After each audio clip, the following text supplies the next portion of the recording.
చెల్లెమ్మా నన్ను మాట్లాడి తర్వాత నేను మాట్లాడేది నేను వింటా. ఏదైతే గడిచిన అసెంబ్లీ ఎన్నికల్లో మీరందరూ రాత్రి పగలు అని కష్టపడి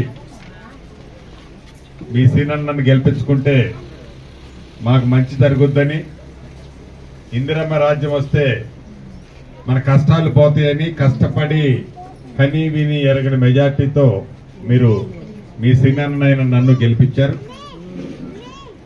మీరు గెలిపించడమే కాదు, మార్పు కావాలని, ఇందిరమ్మ రాజ్యం రావాలి అని రాష్ట్రంలో ఇందిరమ్మ ప్రభుత్వాన్ని తెచ్చుకున్నాం. ఆ ప్రభుత్వంలో మీ సీనన్నకి పెద్దపేట రెవెన్యూ అంటే మీరు అడిగే ఈ భూమి పంచాయతీలన్నీ నా దాంట్లోకి వస్తాయి. మీరు అడిగే ఇళ్ల స్థలము నాకే వస్తుంది, నా దాంట్లోనే ఉంటది. మీరు అడిగే ఇల్లు కూడా నేను ఇచ్చేది, అంటే నా శాఖ కిందనే ఉంటది. కాబట్టి నేను ఇంకొకళ్ళు ఎవరిని అడగకుండా, పాలేరు అంటే నా సొంత ఇల్లు లాంటిది, పాలేరు నియోజకవర్గం అంటే.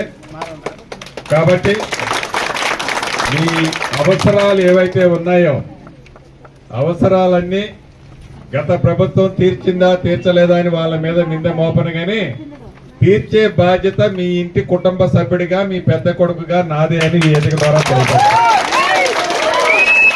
ఇప్పుడు ఎన్నికలేమీ లేవు, ఓట్లేమీ లేవు. అయినా నేను ఇక్కడికి రావటానికి మీరు నాకు పంచిన ప్రేమ, నా మీద చూపించిన అభిమానం, నా మీద ఉంచిన నమ్మకం. ఎన్నికలప్పుడే ఏ రాజకీయ నాయకుడైనా మీకు కనపడతాడు. ఎన్నికలు అయిపోయిన తర్వాత సీనన్న వచ్చిండేంటని మీలో కొంతమంది అనుకోవచ్చు. ఎన్నికలకి సంబంధం లేనే లేదు. మీ గుండెల్లో ఎలా నన్ను మనసుల్లో పెట్టుకొని ఆరాధించుకుంటున్నారో, ప్రేమగా చూసుకుంటున్నారో, అదే ప్రేమని ఎన్నికలకు సంబంధం లేకుండా ఉంచుకోవాలన్నదే నా బలమైన కోరిక.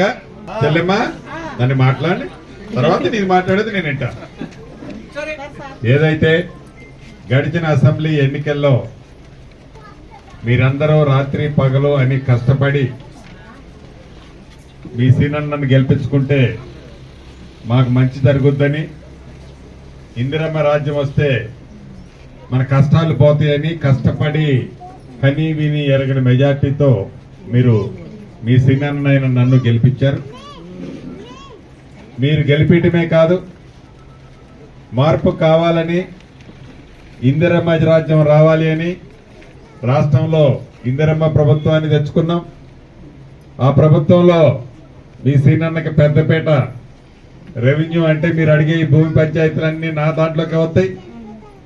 మీరు అడిగే ఇళ్ల స్థలము నాకే వస్తుంది, నా దాంట్లోనే ఉంటది. మీరు అడిగే ఇల్లు కూడా నేను ఇచ్చేది, అంటే నా శాఖ కిందనే ఉంటది. కాబట్టి నేను ఇంకొకళ్ళు ఎవరిని అడగకుండా, పాలేరు అంటే నా సొంత ఇల్లు లాంటిది, పాలేరు నియోజకవర్గం అంటే.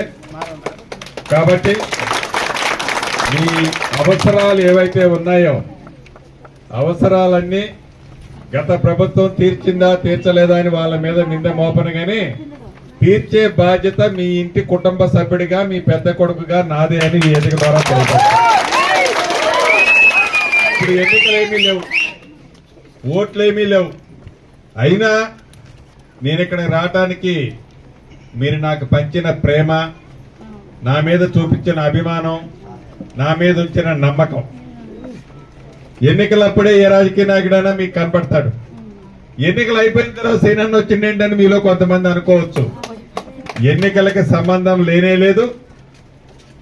మీ గుండెల్లో ఎలా నన్ను మనసుల్లో పెట్టుకొని ఆరాధించుకుంటున్నారో, ప్రేమగా చూసుకుంటున్నారో, అదే ప్రేమని ఎన్నికలకు సంబంధం లేకుండా ఉంచుకోవాలన్నదే నా బలమైన కోరిక.